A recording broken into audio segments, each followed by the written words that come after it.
All right, folks, good morning. So, what we have here today is a Schlage Primus core. This is the same one from the last video. This is one of the cores that I got from Badger. So, this being a demo model that ultimately came from Dial Locksmith, and the great thing about Dial is any display stuff that they didn't actually have on the floor, they just threw it on a shelf in the basement. And they had a fair amount of it built up from over the years, so like they wouldn't even know that this was gone. So the Schlage Primus is, for those of you who don't know, is a higher security model of lock made by Schlage, obviously, and they already don't build terrible things for the most part. Their locks tend to be, reasonably well manufactured, good materials and good manufacturing standards. This is a higher security model, so you can see the front of the plug there stamped with Primus on it. Now you'll notice here that the pinning setup, where my tweezers, I need something to use as a pointer. You'll notice that the pinning setup here is very simple, same pins all the way through. This is what we call zero bitting, and you can actually see their corresponding like little marks, right? Like they're not really cuts, they're just like a stamped mark. So, and that's called zero bitting, and it's very common to display models. So the top of this key ordinarily, right, you would have different size pins and you would have a profile cut into the top of the key. What's cool about the Primus is that the lock also employs a sidebar function. Whoa, we hit the camera, disaster strikes. Right, sidebar. Uh, the sidebar being operated by another set of spring-loaded pins, little L-shaped pins. They're actually really cute, very well made, that ride in the bottom and sit in corresponding cuts on that lower ridge there. You can see that set of cuts that kind of makes it look like a mountain. So, and when I got this core, the lock would not operate. So I busted it apart, and what I noticed is that if you see up near the hilt of the key, let's wait for it to focus. Those last two valleys, I guess they would be called, closest to the hilt, do not exactly match up with the pins that were installed. So it's probably a fault with the key being cut at the factory. So, in any case, the easiest way to effect a solution with the tools that I had on hand was to disassemble the lock and pull the pins individually and do a little bit of filing so that it matches the cut in the key.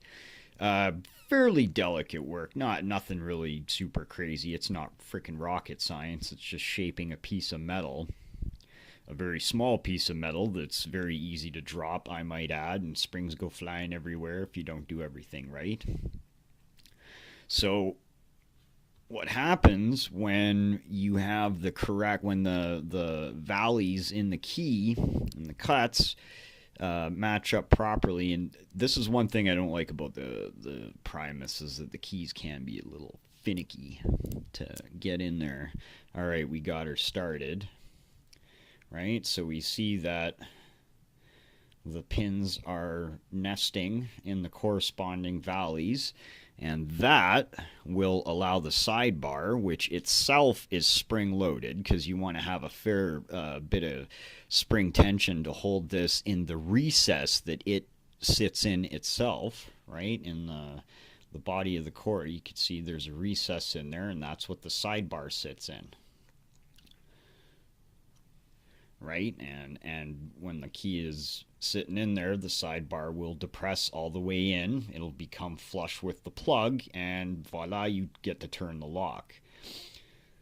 So it's a really neat feature. I actually like how this one's executed. I'm actually quite tickled with these little pins. They're extremely well made, good grade of steel, tough little pins, They actually, well, like any or steel, I guess, if you got really decent diamond files, this filed really well. Whoops, we popped out there. These pins even have, you can just sort of see it there, has a bit of a lip, and the spring that this pin rides on actually sits inside that little well in the end of the pin. So a really good setup. I like how this is designed. I can see this getting dirty just like any other lock, but if you clean your lock properly and maintain it, it shouldn't be a problem at all. All right, so that was actually a little bit of work to file, and it was just these two pins right here, just these two pins right there. I don't know if it shows. It's going to zoom in eventually. Yeah, so you could, I don't really know that you can see it well on the video, but these last two pins look a little bit different. That's because I had to file these down. So these were the only two things that were holding up the entire works. And just to make it a little tiny bit easier to operate the lock, I did do a tiny bit of filing on the sidebar. I took the sharp profile of it off a little bit, and I took a little bit of the profile off on the bottom edges of this sidebar just to help the lock operate a bit better. So I'm actually going to hit pause now, and I'm going to quickly paste this lock back together because this could take about 5 or so minutes, and we'll talk real soon. Oh, where's the pause button? Damn it. Alright, and we're back, and this camera's going to jiggle again as I try to reseat the camera properly. One of these days I will afford a nice camera and a way better setup than this, but you're stuck with this for now, so suck it. Alright, so we have the cylinder back together. That was actually a bit of a job because I was stupid and inserted the plug about halfway before pulling the rest of the cylinder out. So yeah, I basically had to pull it apart, do it all over again. Long story short, we now have just gonna stick this key in there, this finicky damn key, and boom, works both ways. And that's how we do a little bit of surgery on a Schlage Primus core. Thanks for watching, guys. I hope you liked the video. Give me a thumbs up if you like it. If you hate it, give me a thumbs down. And y'all take care. We'll talk to you real soon. Bye now.